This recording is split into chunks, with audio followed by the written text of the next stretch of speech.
Hi guys, today we're talking to Dyumna Madan. You just seen her on Masters Union's CEO Challenge, scoring a funding of a whopping 2.25 lakh rupees from Mr. Ankur Bariko. So what are we going to do today? Today we're going to be talking about her entrepreneurial journey, how it all started, how's it going, how she secured funding not one but two times, and a little about college admissions abroad. Let's wait for her to join and we'll start as soon as she comes.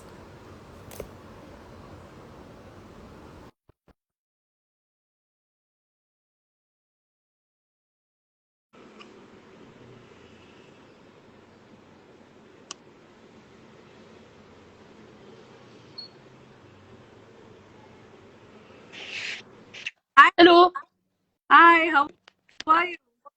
I'm doing great. How are you? I'm fine too. Hey, Perfect.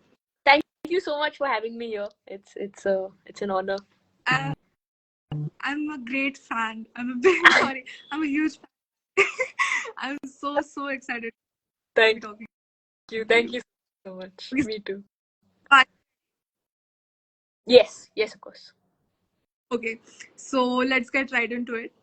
Done. Great. Okay, so start with tell us one thing about you that we won't already know, like a fun fact. Uh, I got a guitar in third standard, and till date, all I know to play on it is "Give Me Some Sunshine."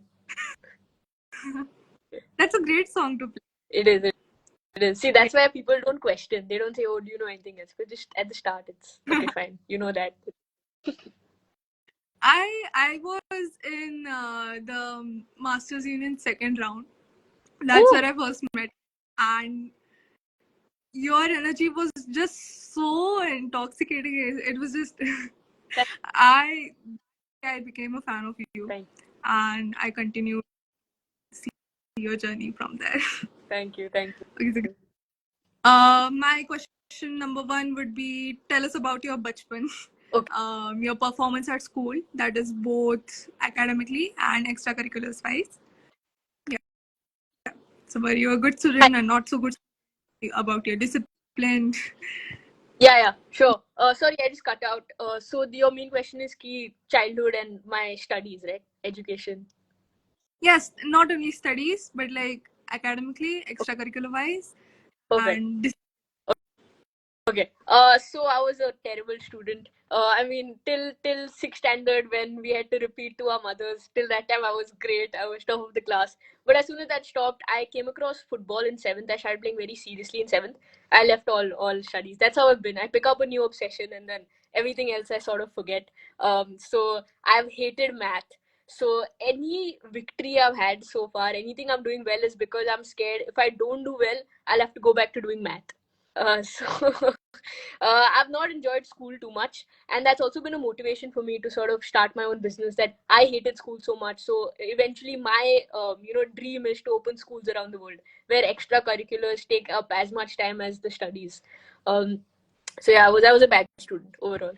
I wish I had school like this because I'm just studying period after period after period. Right. I wish I. Okay, so tell us about your first startup, which was in the music field, I believe. Yeah, no, so that was just we had an idea, we tried it, it didn't work. But my first proper startup would be Brooks Brainery, where we were looking for summer programs, and we saw Harvard, Stanford. They were $4,000, $5,000. We said, screw that.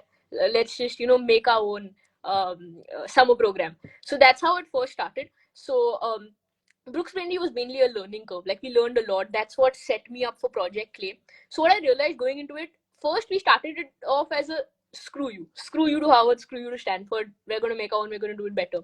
But then what it slowly evolved into after we saw all the feedback was that students don't have a place where they can just explore. Like, a science student will probably never open a psychology textbook. An art student might never open an economics textbook. And so there's a lag there. And, when we're in school, it's not like we're going to go out of our way to learn something. It's just, look, what's happening is happening. It's more go with the flow. And another thing I saw was I worked at a startup, and our whole social media team were engineers. So I thought, look, there's a lag there as well, that what we study in college is not something that translates. So that's what set up Project Clay, a place where you can explore various college majors, regardless of who you are. You can do from law to engineering, pick anything, and also helping you sort of explore other fields as well. Like right now, digital marketing is really exploding, right? Like physical advertising, not as much, but digitally we're growing a lot. The creator economy is growing a lot. But and I don't believe in courses because look, yes, you can learn anything on YouTube, 100%. What's gonna help you is that person on call with you saying, okay, look, what you did here is wrong. This is just guided help. So that's Project Lay, basically helping you explore college majors and extracurriculars to see what stands out. Because what I realized is college majors aren't for me. None of the majors are for me. Like I am interested in filmmaking and storytelling. So we help you explore sort of every aspect of your future career. Great. So, uh, it's very different from the courses that we do on Coursera and EDX, Correct. and it's also very different from the summer programs. Summer programs are for a particular major. They give a test drive of the major. Yes. So for all, like we have 15 majors: law, psychology, engineering, economics. And what's different from Harvard and Stanford is we get third and fourth year students to teach for us. So we don't want to bias, because obviously the professors will have a incentive ki we want students to join the school, or they're getting paid for it. Our instructors don't even ask for payment. They want to give their honest view of the college, honest view of the major. Because the professor, we also ask all our instructors to give their assignments to our students, so they can get the ground reality. Now if you ask a professor, that obviously in his head some assignments will be very easy, some will be very hard. So that's our main thing, that we essentially have a big brother big sister model, where you have like a guide, a mentor through your journey, who knows what you're doing. Like professors, obviously it's been a lot of time, but students it's just been 2-3 years. So yeah. Do you not think they know the whole picture, a major, how it's gonna progress, and all? Look, no, 100%. But as more like, yes, we might miss a point or two, but it'll be a ground reality. And just personally for me, it's more helpful, yeah, if someone is 60 and is telling me, I'll be like, they're not understanding me, or they don't know how it is. But if someone is just 2-3 years elder than me and they are where I want to be. So we get students from these Ivy Leagues because that's aspirational, right? So they are where I want to be, and they've done it in the past 2-3 years itself. It's not like they did this 40 years back and they don't know how it is now. So it's more of that ki hame bhi lagta hai yaar, okay, they know what they're talking about, I want to listen to them. That's why we emphasize on that big brother, big brother big sister, younger brother younger sister, like that relationship, because it's just warmer, I think. Okay, so I want you to tell us in your own words the journey from Brooks Brainery to Project Clay. Explain the difference between them both, if there is any, and talk about your funding from Clever Harvey first to now from Masters Union. Okay, great. So Brooks Brainery, like I said, was a screw you. It was just, we were just experimenting. We were 14, 15-year-olds. We didn't know what we were doing. But we took the feedback from there, where we had a student say, look, I never tried psychology, but now that I've, had a chance to explore it, I love it. That's what I'm going to major in. So we sort of took that feedback, put it into Project Clay. So in Project Clay, we have a lot of college majors, and as well as you can explore extracurriculars. Like we have build your first podcast. So by the end of it, you will have built your first podcast with us, for like $1,000. And make your first reel, build a LinkedIn presence, build your first startup. These are just things that people want to do now, but there is courses. Great, yeah, Y Combinator will do a much better job than us. But what we'll do is it'll be more group discussions. We'll help you, hold your hand. We'll really help you. Like as you're publishing your first episode, we'll be there with you. So that's the main difference between Brooks and Project Clay. We expanded more, and it's just clearer now. Brooks was just shot in the dark. And about your funding from Clever Harvey and Masters Union.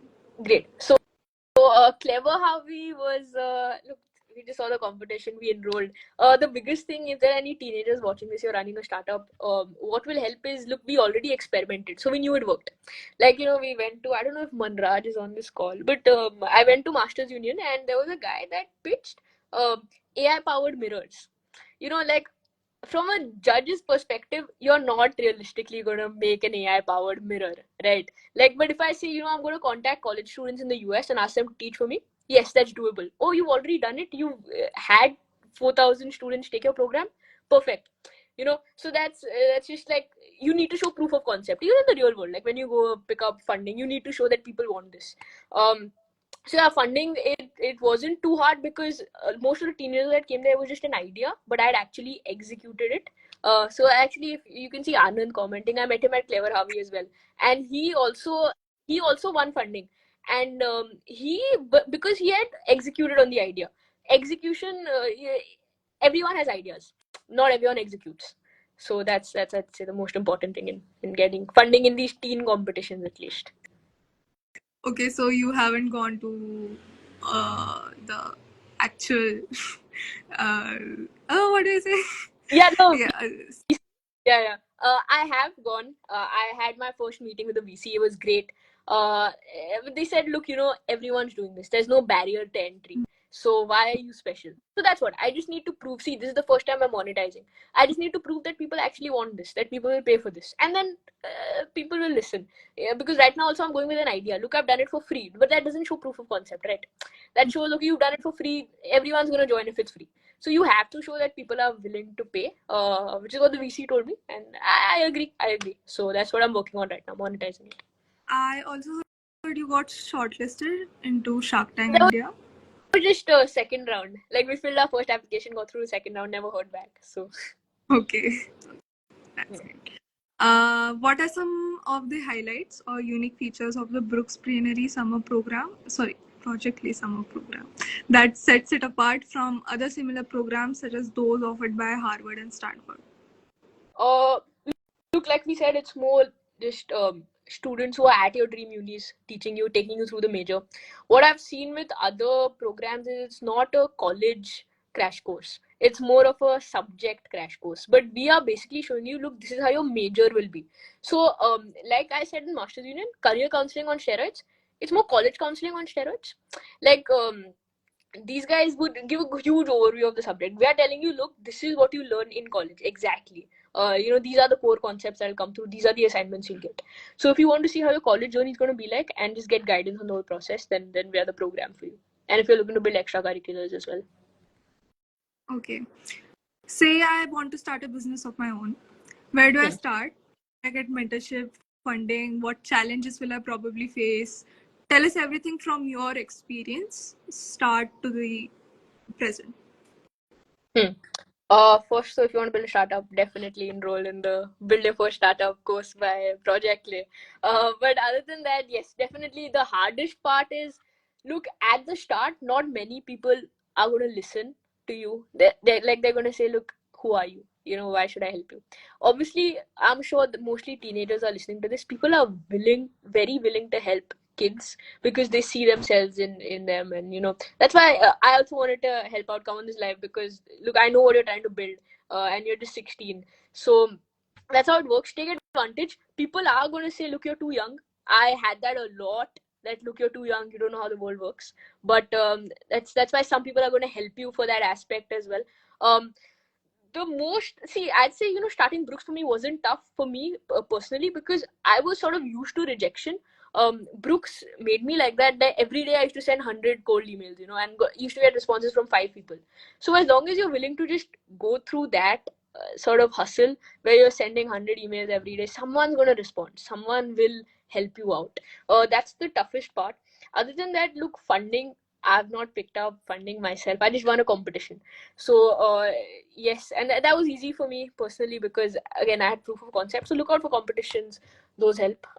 Yes. Did you have any other question? Did I miss something out? What challenges will I face generally? What problems did you face? What answers could you not answer? Um, Tell us about that. like personally, I'd say it wasn't a very challenging journey for me, because I was just like, if you send out 1,000 emails, someone will respond. So personally, I don't think I faced any difficulty, other than, like, our first time we had only 700 students, and for one of our classes we had 0 students. So me and my co-founder had to pretend to be students and go. So it was a reality check that, okay, look, all your ideas aren't going to be great. Again, like the first music startup I started, no one wanted it. So that'll be hard when you think you've come up with something revolutionary and no one wants to use it. again the project lay, like along the way you'll have a lot of challenges, but that's the best way to learn. Like right now I'm having difficulty monetizing, like exams are going on, so converting to the final payment thing, or showing proof of concept again. These are some things I'm facing, and every day will be a challenge for sure. It's just knowing that you'll figure it out. Just don't give up on the problem you're working on. Learn by doing. Yes, exactly 100%. So I'm guessing you applied to colleges abroad. Yes. Yeah. So briefly tell us the process, what it was like for you. Did you test drive your major too with something like Brooks Brainery, and what major you're going for? Okay. So I test drive with Brooks Brainery Uni. Like, it was for, yes, initially it was just I can't afford, I want to make my own program. So obviously I also, got to sit through all the classes. That was great. And I realized, look, economics is not for me. I like marketing. So I'm majoring in marketing. The process was, I didn't do a lot of research. So that's something I messed up on. I just said, look, I want to majorly work during college. I don't want to study a lot, which is the best college for working. Northeastern. I just ED'd there, early decision there. So I wrote the essay one night before, and I knew I'd get through. So it wasn't tough. Like I didn't have any anxiety around college. I knew it'd be fine. But that's a process, yeah. So I took a gap year, and in August I'm going to Northeastern for marketing. Great, congrats. That's a great college. Thank you. Yeah. So we'll start with the rapid fire round now. Done. Yeah. Have to answer in about one sentence. Done. Okay. So what was your favorite subject in high school? Nothing. Really? Okay. Maybe film, but our teacher never taught us anything. Like it was a terrible class in general. I love the subject, but it was a terrible class, so nothing. Okay. Favorite hobby outside? Football and creating videos. That you started now, right? No, I mean I've had a YouTube channel since I was 13, so it's been a passion of mine for a long time. Oh, great. I'll text you. I need to know. Great. One thing you wish you had before applying to college? Wish you had known or wish you had as such? Clarity. I think I applied without much thought. Probably should have thought a little bit more. Okay. Most nerve-wracking part of college admissions process? Nothing. Nothing. Really? Not even this? No, I mean I Okay, knew I'd great. get it. So Biggest challenge you faced? Sorry, yeah? No, sorry. Go ahead. You know you'd get it. That's why it was easy. Yeah. That's why I wasn't too concerned. Yeah. Great. Biggest challenge you faced while starting Project Clay? I think convincing my parents to take a gap year was the hardest, but that's it. How did you feel when you secured your first, not round of funding, but okay, First, yeah, round? you could say that. Yeah, I was excited. I was quite hyped that someone else had faith in what I was trying to build. Okay, what do you hope to achieve with the funds raised? Expand project layer to every part of the world possible. I get as many students as I can because I know this is helpful. Like we've seen it work for 4,000 students. So I just want to expand it as much as possible. Get to US, Egypt, Australia, all of it. What's next for Project Clay after, a year, 2 years, 3 years? Again, just expanding, working on it. Like we realized from Brooks, these are the things that work, these are the things that don't work. So project is going to be similar. Every year we're going to figure out what works, what doesn't. Like right now I have a worldview, but obviously it's going to change. So the main thing is going to be keep reiterating, see what the customer actually wants, and expansion. Those are going to be the two main things. Great, that I'm done with my questions. Now I want you to give a student's advice on how to be like you. I wouldn't say I'm the benchmark for sure. But I think what helped me reach where I am is just realizing no one cares. I was having a conversation with a friend the other day who was like, look, I want to post on Instagram, but I'm scared what people will think. I want to build this, but I'm scared what people will think. The truth is no one cares. Now you can see that in a bad way or a good way. Definitely there are two parts to it, but I have always seen it in a good way that no one cares. So just do what you like, figure it out. Find your spark. That's our motto at Project. Like, find your spark, chase it. Do what you like. See, just explore. If you don't explore, you're not going to realize what is for you. So yeah, just go for it. That's my advice. Okay, great. It was great talking to you, Dyumna. Have and a good year. I hope for the best for Project Clay, and I'm for sure going to be a client of yours. Done. Thank you so much. Thank you. It was great being here. Thank you for inviting me. Bye bye. Thank you. Bye.